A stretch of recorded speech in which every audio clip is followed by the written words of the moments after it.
안녕하세요. 네, 마이스터 교육 포도 강사로 초대된 아그로비즈의 박상진이라고 합니다. 반갑습니다. 이 모든 생명은 생육하고 번성하려는 유전적 본능이 있대요. 그래서 식물도 잘 크고 잘 맺고 잘 키우고 또 잘 익히려고 하는 본능이 있습니다. 결과적으로 농사 잘 되는 게 잘 맺히고 잘 키워서 잘 익히는 게 정상이란 뜻이죠. 그런데도 불구하고 농사를 짓다 보면 이게 평균적으로 조사된 결과거든요.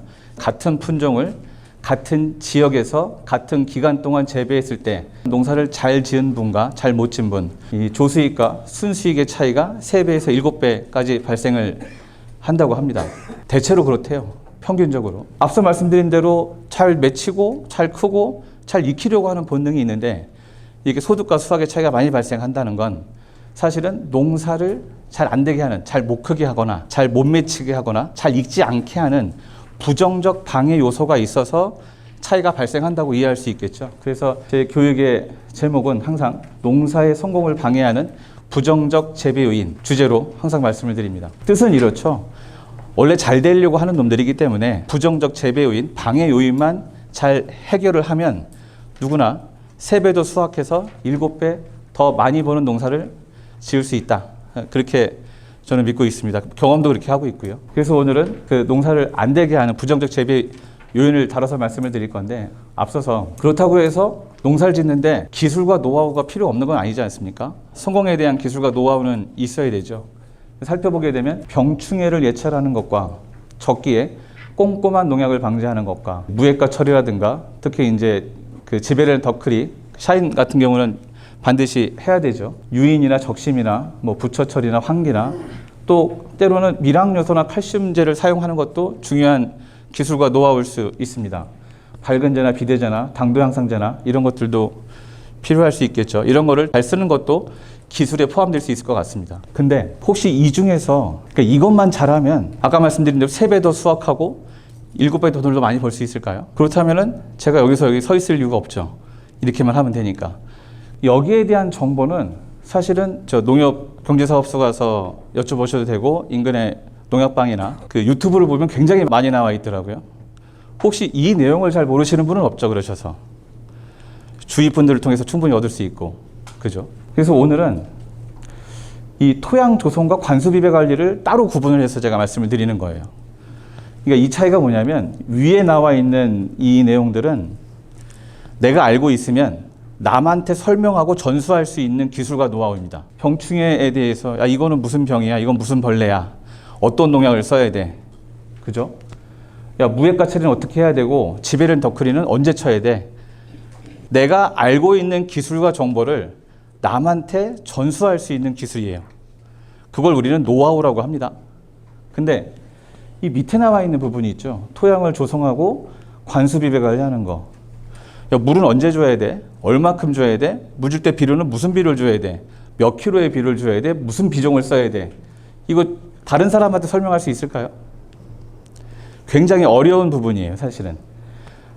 좀 전에 우리가 농사를 짓다 보면 3배를 더 벌기도 하고 7배를 더 많이 벌기도 한다고 말씀드렸는데 사실은 위에 있는 성공의 기술과 노하우가 아니고 이 밑에 있는 부분 때문에 발생하는 차이예요, 사실은.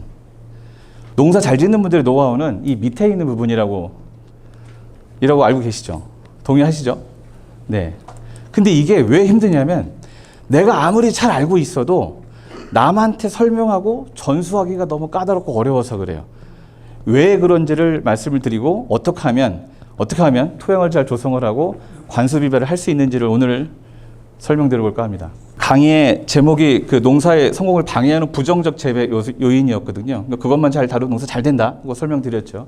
그 첫 번째가 토양 환경 문제부터 시작을 해야 돼요. 저희는 그 중에서 어디에 집중하냐면은 토양의 혐기화와 과영양화에 집중이 되어 있어요, 사실은. 그러니까 토양의 혐기화와 과영양화 때문에 사실은 굉장히 많은 문제가 발생을 하고 있습니다. 여러분들이 농사를 지으면서 겪는 대부분의 문제가 이것이 기초화되어 있는 부분이 거의 대부분이다라고 보시면 됩니다. 설명을 드리자면 대기와 토양, 공기의 조성 비교표라고 해서 교과서에 있는 내용을 제가 복사를 해왔는데 보시면 대기에는 다들 알고 계실 거예요. 대기에는 질소가 79% 들어있고 산소가 거의 21% 들어있고 이산화탄소가 0.03%, 그러니까 300ppm 정도의 이산화탄소가 들어있다고 합니다. 이게 한 20년도 더 된 책이라서 요새는 이산화탄소가 조금 올랐어요. 그 지구 온난화 이런 과정 때문에 거의 400ppm 정도까지 그 이상 나오는 경우도 있다고 합니다. 이거는 이제 토양 속의 그 공기 조성표거든요. 이 30cm 깊이에는 이산화탄소가 2.0%, 산소가 18%가 들어있고요. 쭉 내려가서 거의 1m 20까지 내려가게 되면 이산화탄소가 9%까지 올라가고 산소는 거의 10%까지 떨어지게 되어 있어요. 이거는 건강한 토양을 기준해서 말씀을 드리는 거예요. 근데 현재 농사를 짓고 계신 분들의 토양의 공기 조성표를 보게 되면 이렇게 나올 수가 없습니다. 재미있는 사실 하나 말씀을 드릴게요. 대기 중에 이산화탄소는 0.03%인데 토양 속에는 2%씩 해서 10% 가까이 이산화탄소가 많이 늘어나거든요. 혹시 왜 그런지 아시나요? 미생물이 유기물을 분해하면서 이산화탄소를 뿜어내서 토양의 이산화탄소 함량이 많이 올라가게 되어 있는 겁니다. 근데 모든 토양이 다 그런 게 아니에요. 토양에서 이산화탄소가 만들어지려면 산소 농도가 유지가 돼야 됩니다. 산소 농도가 10% 이상이 돼야지만이 호기성 미생물이 활동을 해요. 토양에는 크게 나누면 호기성 미생물과 혐기성 미생물이 있거든요. 그럼 호기성 미생물은 말 그대로 산소가 많은 환경에서 살 수 있는 미생물이고 혐기성 미생물은 산소가 10% 미만일 때 증식할 수 있는 미생물이에요. 근데 여기는 좋은 토양이라고 말씀드렸죠. 그래서 호기 상태이기 때문에 산소 함량이 많지 않습니까? 10% 이상이죠. 지표를 기점으로 해서 70cm까지 산소의 농도가 10% 이상이어야지만이 호기성 미생물이 살 수가 있어요. 호기성 미생물이 유기물을 분해해서 유기물에서 나온 C, 탄소와 O2, 산소를 결합해서 이산화탄소를 계속 만들어내기 때문에 이산화탄소 함량이 토양 속에 많은 겁니다. 이산화탄소는 사실 좋은 거예요. 광합성을 할 때 반드시 필요한 원소이기도 하고, 그래서 건강한 뿌리는 산소 농도가 10% 이상인 호기 환경에서 성장할 수 있고, 그리고 또 호기성 미생물이 살아야지만이 이산화탄소가 만들어진다. 이 그림은 설명하자면 복잡한데 쉽게 얘기해서 산소가 부족하면 뿌리가 죽는다는 뜻이에요. 예. 이거 다 알 필요는 없고요. 그냥 산소가 없으면 뿌리가 죽는구나. 이건 좀 기억하셔야 될 것 같습니다. 방금 말씀드린 부분인데 토양의 산소 농도가 미생물 종을 결정한다는 거거든요. 말씀드린 것처럼 미생물이 호기성 미생물과 혐기성 미생물이 있는데, 호기성 미생물은 유기물에 나온 탄소와 산소를 이용해서 산소, 물, 아미노산, 알코올, 포도당 등을 만드는데 대체로 토양이나 토양 생물, 뿌리한테 유익한 것들이 만들어지고요. 이 혐기성 미생물, 산소가 없는 상태에서 만들어지는 그 미생물이 유기물을 분해하면 메탄이나 황화수소, 암모니아가스, 젖산, 부탄산, 산소가 적게 들어있거나 산소가 포함되어 있지 않는 부산물이 만들어지게 됩니다. 대체로 보게 되면은 굉장히 독하고 냄새가 나는 이런 것들이죠. 그래서 혐기 상태가 되면 토양 속이 계속 유독한 가스로 차게 돼요. 그래서 뿌리의 활동이나 정상적인 토양의 저장 작용을 억제하기 때문에 토양을 호기 상태로 유지를 시켜야 됩니다. 거기에 대한 이제 자료가 있어서 복사를 해왔는데, 토양의 깊이별 산소 농도에 따른 뿌리 발달의 정도라고 해서 왼쪽이 호기 상태의 토양 환경이고 오른쪽이 혐기 상태의 토양 환경인데, 70cm까지 10% 이상의 산소가 유지된 곳은 뿌리가 굉장히 넓고 깊게 들어가게 되어 있죠. 근데 여기 보시게 되면 30cm 밑으로는 급격하게 산소 농도가 떨어지면서 혐기 상태가 되게 되면은 뿌리가 내릴 수가 없습니다. 식물의 뿌리 세포를 콜텍스라고 해서, 얘가 왜 우리도 심정지가 오게 되면은 응급 CPR을 하지 않습니까? 그게 심장을 마사지해서 뛰게 하는 역할도 있지만 심장을 강제로 마사지를 해가지고 피를 다시 머리로 보내게 하는 역할을 하는 거거든요. 왜냐하면 식물 뿌리의 표피세포가 콜텍스인 것처럼 이 뇌의 피질세포도 콜텍스라고 이름을 부르는데, 똑같은 산소가 부족하면 1분을 채 살기가 어렵다고 합니다. 그래서 산소가 굉장히 중요하다. 혹시 여기 포도 말고 시설 오이 하시는 분들 계신가요? 오이 농사 짓는 분들이 많이 경험하시는 건데, 뿌리가 멀칭 밑에 너무 얕게 묻혀요. 그러니까 이렇게 깊게 들어가야 되는데, 물론 오이도 청근성이라고 하고 포도도 청근성이라고 하지만 10cm 미만에 존재하지는 않거든요. 더 깊이 들어가야 되는데, 뿌리는 원래 아까 말씀드린 대로 생육하고 번성하려는 욕심이 있어서 넓고 깊게 들어가려고 해요. 굳이 비싼 밝은제를 사용하거나 아주 비싼 영양제를 사용하지 않더라도 뿌리는 매우 자연적으로 깊이 들어가려고 하거든요. 근데 그걸 못 들어가게 하는 이유가 토양의 현기 상태 때문에 발생하는 겁니다. 설명드렸죠. 잘 크려고 하는데 못 크게 하는 부정적 요소. 예, 그게 토양의 현기화이다. 그러면 이제 토양의 현기화가 왜 발생하는지를 말씀을 드릴 건데, 이 토양의 과영양화, 이걸 염류집적이라고 하기도 해요. 시설하우스에서는. 두 번째가 만성 과습 때문에 그렇습니다. 이 과영양화, 염류집적이 왜 발생을 하냐면 지력에 대한 오해 때문에 발생한다고 제가 늘 설명을 드려요. 우리가 이제 지력에 대한 오해를 뭘 가지고 있냐면, 비옥한 토양에 지력이 좋다고 생각하세요. 척박한 토양에 지력이 좋다고 생각하시진 않죠. 척박하면 안 좋은 건 맞습니다. 근데 비옥한 토양에 지력이 좋다고 생각하시거든요. 근데 이 생각을 버리지 못하면 염류집적과 토양의 과영양화를 막을 수가 없어요. 이렇게 설명을 드려요, 저는. 비옥한 토양에 지력이 좋은 건 맞지만 비옥하다고 다 지력이 좋은 건 아니다.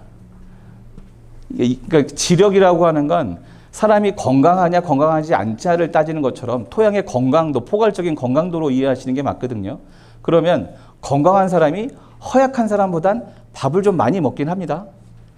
근데 밥을 많이 먹었다고 다 건강해지는 건 아니죠. 억지로 비옥하게 만든다고 지력이 좋아지지 않습니다.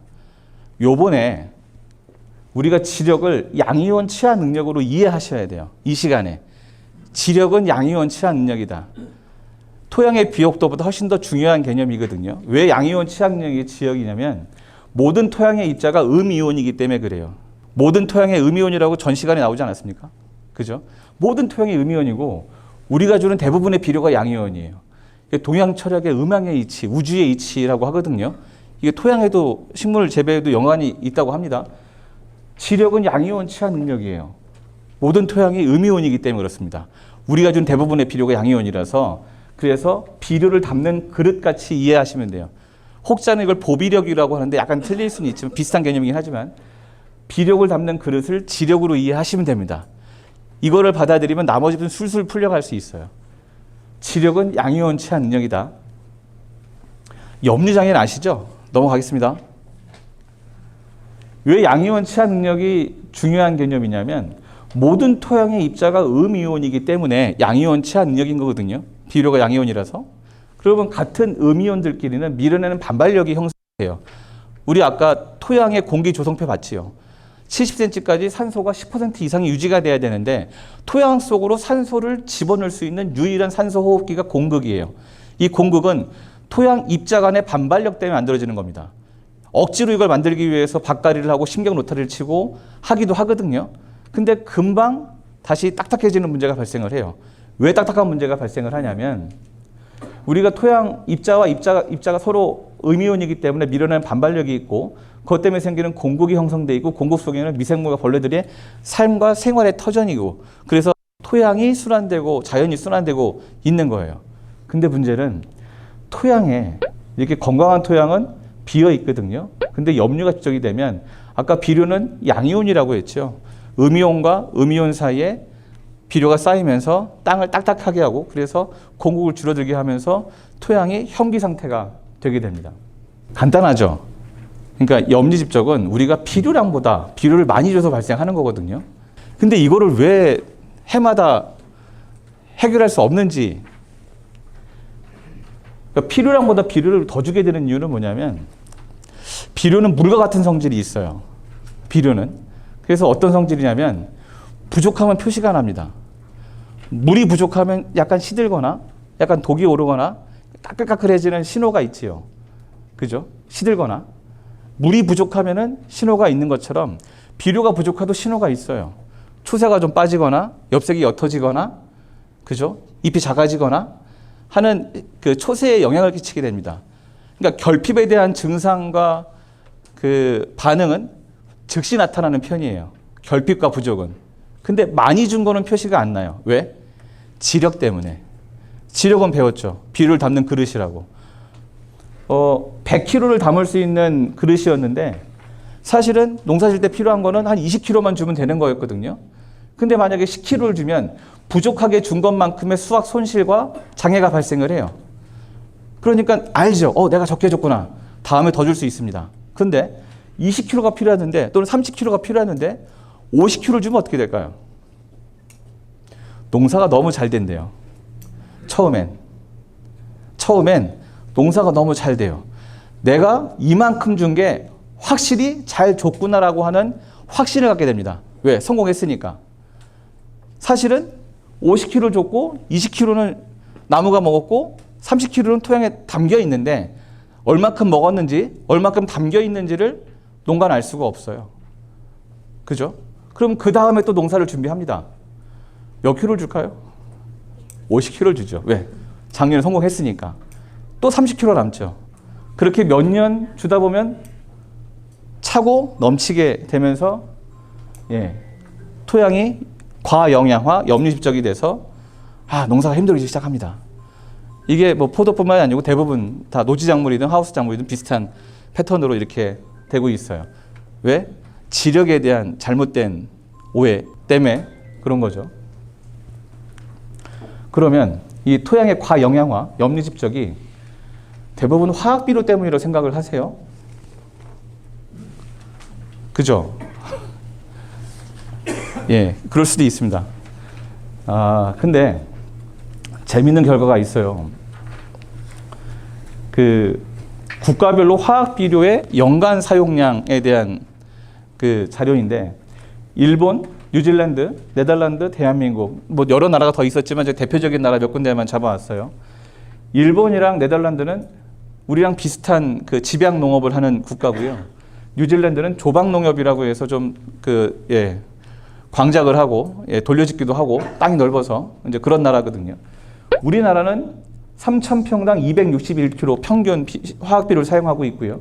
심지어 조박 농업을 하는 뉴질랜드보다 적게 주고 있어요. 화학비료 사용량이 통계청에 나와 있는 자료거든요. 네덜란드 농업 선진국이죠. 네덜란드가 일본도 우리보다 농사를 잘 짓는다고 하는데 우리는 네덜란드나 그 일본에 비해서 거의 60%, 67%밖에 비료를 안 사용하고 있어요. 그럼에도 불구하고 토양의 과영양화 또는 염류집적이 훨씬 더 심한 상태라고 합니다. 화학비료일 수도 있지만 아닐 수도 있는 거예요. 그러면 염류집적의 주범은 뭐냐? 이제 우리는 이제 유기질 비료나 퇴비에 대한 애정이 너무 좀 많이 과하신 경향성이 좀 있습니다.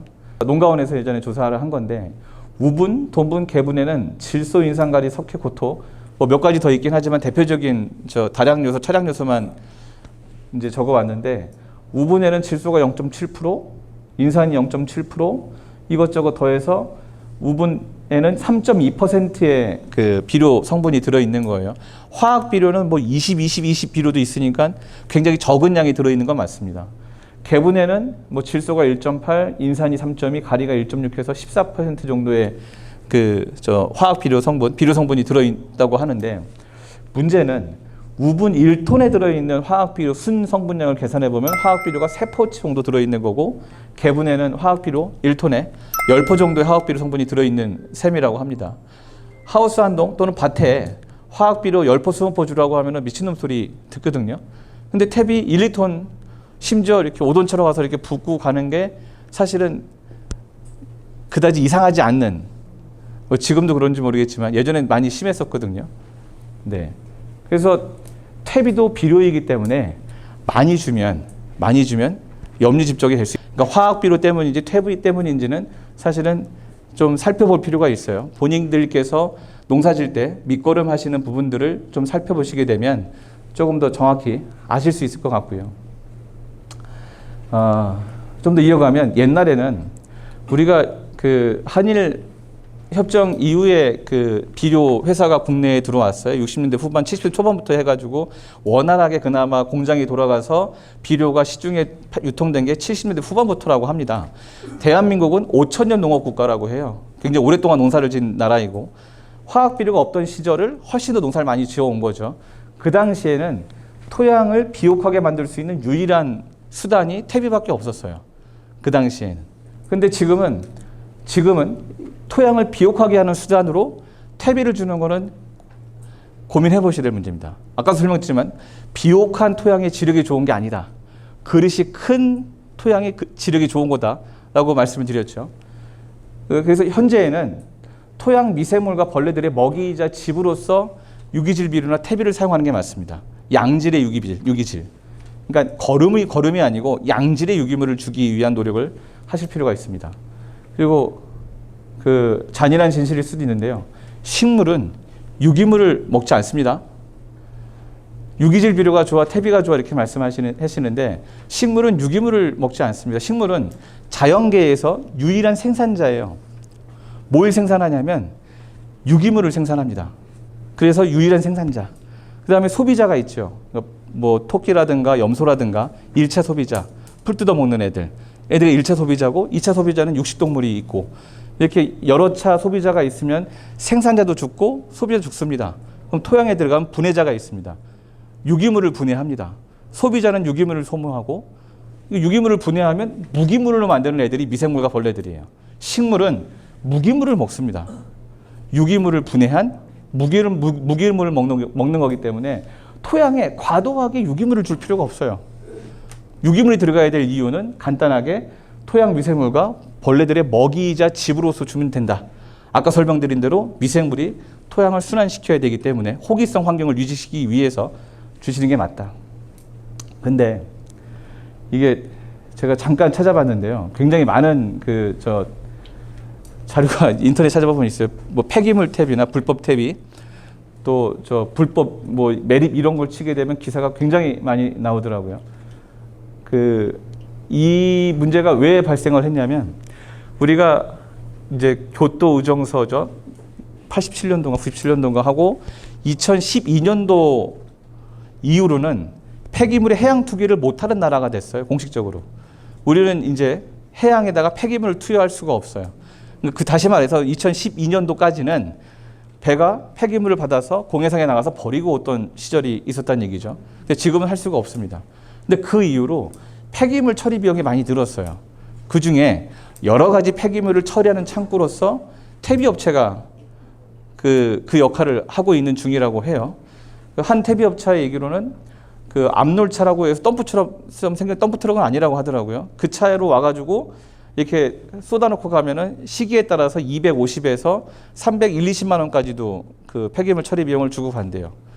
그러니까 퇴비를 팔아서 얻는 이익보다 폐기물을 받아서 얻는 이익이 더 큰 퇴비 구조가 되게 되었습니다.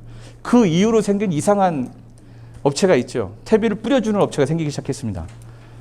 그래서 예전에는 이제 다 포대 퇴비 해가지고 딱 그 수량만큼만 놓고 갔는데 2013년도 이후로는 주문을 하면 1톤을 주문하면 막 5톤씩 뿌려주는 업체가 생겼죠.